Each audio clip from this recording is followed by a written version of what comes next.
Terima kasih Anda masih bersama kami. Bagi Anda yang baru saja bergabung, kami hadirkan kembali 3 berita utama hari ini. Kakak beradik hilang terseret ombak besar di pantai selatan Cilacap. Dampak kekeringan, seorang nenek di Pati terpaksa pikul puluhan liter air sejauh 2 km setiap hari. Ratusan warga desa Demak Hijau Klaten berebut gunungan, hasil bumi dalam kirap budaya.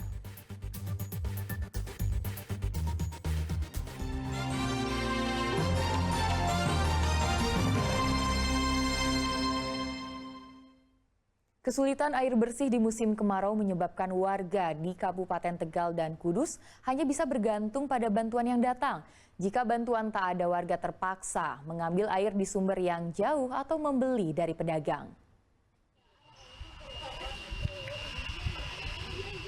Antrean panjang jerigen menanti air bersih terlihat di Desa Lembasari, Kecamatan Jatinegara, Kabupaten Tegal. Sudah 3 bulan lamanya warga kesulitan mendapatkan air karena musim hujan tak kunjung tiba sehingga sumber mereka jadi kering. Jika perlu air, warga terpaksa mencarinya di sungai atau sumber air yang ada di dekat hutan. Tak jarang juga harus membeli dari pedagang air dengan harga Rp3.000 per jerigen. Ini tuh kurangan air bersih sekali. Kalau pagi-pagi ngerawat anak, ngurusin ini, airnya nggak ada.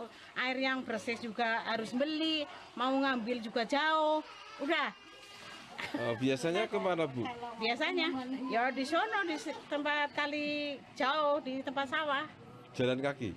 Iya, mau naik motor juga nggak bisa. Warga sangat berharap pemerintah segera merealisasikan usulan penambahan pam Simas di desa karena yang saat ini ada tidak mampu menampung kebutuhan air.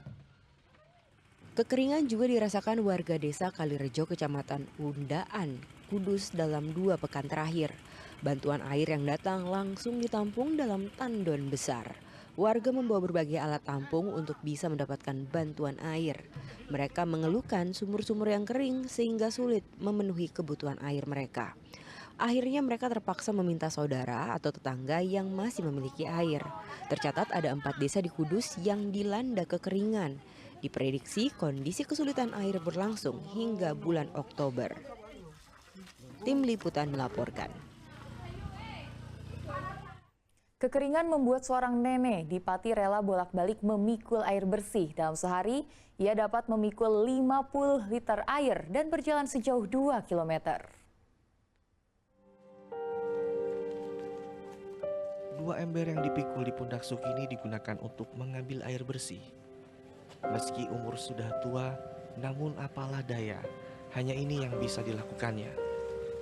Jika ada bantuan datang, Sukini berjalan kaki dari rumahnya ke lokasi dropping air yang jaraknya lumayan cukup jauh.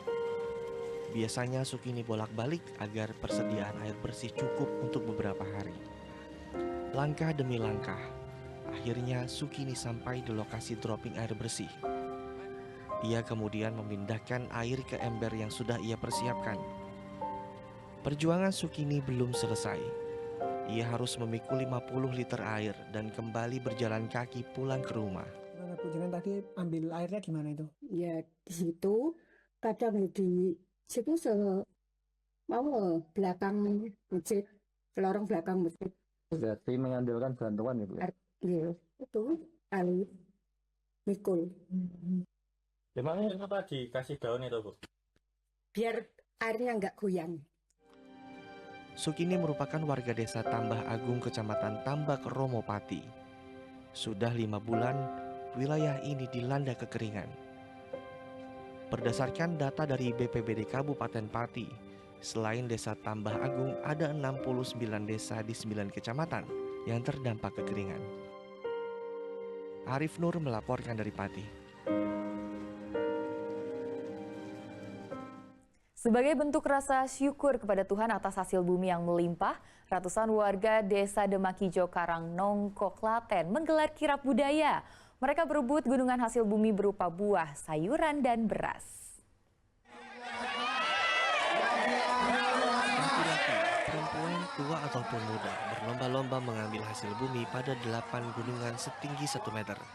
Mereka rela berdesakan karena takut tak kebagian. Dalam waktu sekejap, hasil bumi pun habis tak tersisa. Gunungan hasil bumi ini diyakini membawa berkah. Biasanya hasil bumi yang didapat warga untuk dikonsumsi secara pribadi. Sebelum diperebutkan, 8 gunungan diarak dalam kirap budaya.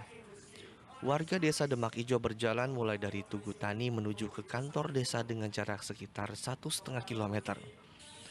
Tujuan diadakan kirap budaya ini merupakan bentuk rasa syukur warga desa Demak Ijo kepada Tuhan atas hasil bumi yang melimpah dibanding tahun sebelumnya. Sayur, buah dan beras yang dijadikan gunungan merupakan hasil pertanian warga setempat.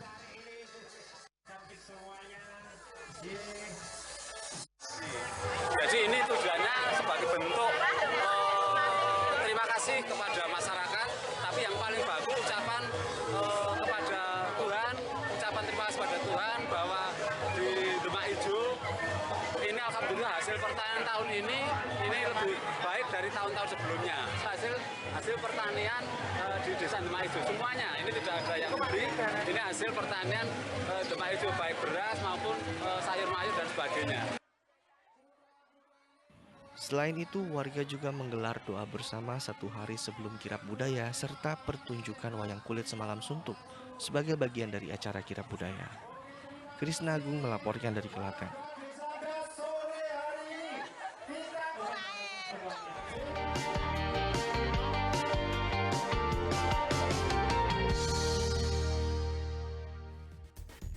Dan informasi tadi mengakhiri jumpa kita hari ini. Atas nama rekan yang bertugas, saya Tia Anissa mengucapkan terima kasih atas kebersamaan Anda. Selamat beraktivitas dan sampai jumpa.